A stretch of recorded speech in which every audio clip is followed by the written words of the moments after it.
इसके हाथ में एक स्वेलिंग आ गई थी, बस उसी के ट्रीटमेंट के लिए हम एम्स गए थे। बट वहाँ पर इसका ट्रीटमेंट शुरू हुआ, थोड़ा टाइम लगा, बट डायग्नोज होने में टाइम लगा।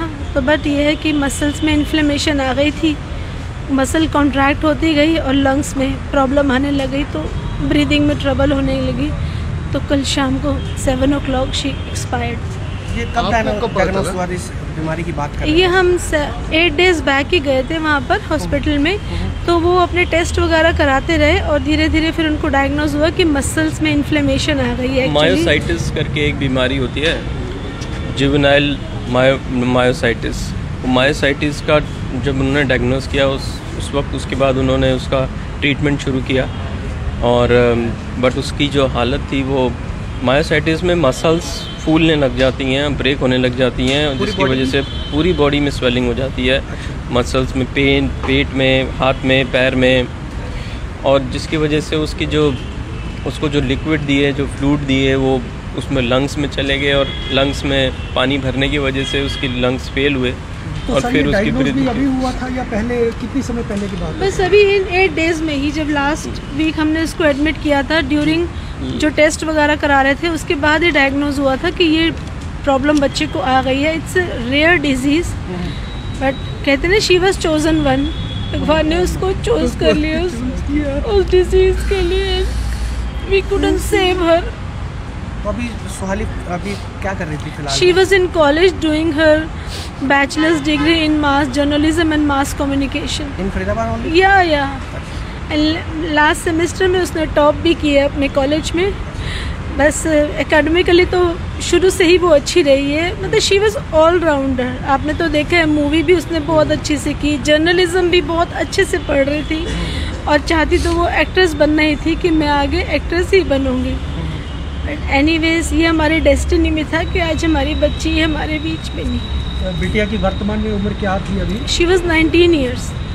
Was she currently participating any kind of TV serial? No, we were not doing because ये अपना फोकस पहले एकेडमिकली करना चाहती थी कि मैं पहले ग्रेजुएशन कर लूँ। तो पहले हम इसको कह रहे थे कि ठीक है, तू पहले फोकस कर ले, आगे तो करना ही है तुझे। तो अभी ये जर्नलिज्म पे ही फोकस कर रही थी, तो उसी में अपना कर रही थी। सेकेंड पहले ईयर हमारे प्रायोरिटी था कि पहले क्वालिफिकेशन एजुकेशन कंप्लीट करे और उसके बाद फिर ये वापस अपना करियर एक्टिंग में जो भी करना चाहती है वो आगे परस्यू कर ले। बट ग्रेजुएशन और क्वालिफिकेशन एजुकेशन हमारे लिए इम्पॉर्टेंट थी उसके लिए। तो she was very much interested in doing her graduation first, but graduation भी कंप्लीट नहीं हो पाई उसकी, तो बीच में ही छोड़ गई हमारे को। वर्तमान में कहाँ रह रहे हैं सर आप? हम लोग जी फरीदाबाद में रहते हैं, सेक्टर 17 में। देख सकते हैं फरीदाबाद शो का। तो अभी जो सुहाली भटनागर जो हमारे साथ अभी नहीं है, करंटली अभी कहाँ पे स्टडी कहाँ कर रहे थे? यही फरीदाबाद में ही मानव रचना कॉलेज। हाँ जी, मानव रचना इंटरनेशनल कॉलेज में कर रही थी।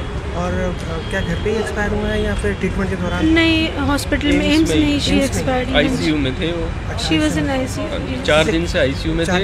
उससे पहले वार्ड में ही थी। वार्ड में उसके सारा डायग्नोस हो रहा था एम्स में ही। 8 दिन से हम लोग एम्स में ही थे और डॉक्टर्स वगैरह ने काफ़ी टेस्ट वगैरह कराए, उसके MRI कराए, अल्ट्रासाउंड, सीटी स्कैन वगैरह वो सब कुछ।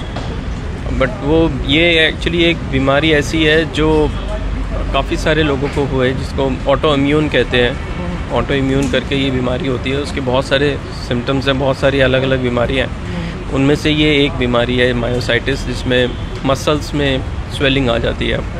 कोई रीज़न होता है या फिर कोई विदाउट एनी रीज़न? नहीं, अपने आप ही डेवलप नहीं, अपने आप ही डेवलप होती है, ऑटो इम्यून होती है। आदमी जो इंसान की एंटीबॉडी जो आपकी इम्यूनिटी को जो बढ़ाती है, वही सेल अपने आप उसी को वो मारने लग जाते हैं, किल करने लग जाते हैं, जिससे कि आपकी इम्यूनिटी बहुत लो हो जाती है। जैसे सुहानी को भी इन्होंने जब स्टेरॉइड्स वगैरह दिए इस ट्रीटमेंट के दौरान, तो उसकी इम्यूनिटी बहुत लो हो गई और जिसकी वजह से उसको इन्फेक्शन वगैरह हो गया। वहाँ हॉस्पिटल एक्वायर्ड इन्फेक्शंस होते हैं, इस तरीके से इम्यूनिटी लो हो जाती है, तो उसकी वजह से बहुत सारी लंग्स वगैरह में प्रॉब्लम आ गई, उसको ब्रीदिंग प्रॉब्लम आ गई। वेंटिलेटर में डाल दिया, वेंटिलेटर में भी वो पूरी ऑक्सीजन देने के बाद भी रेस्पिरेशन उसका प्रॉपर नहीं चल रहा था। बहुत क्रिटिकल स्टेज में थी पिछले 2 दिन से बस, लेकिन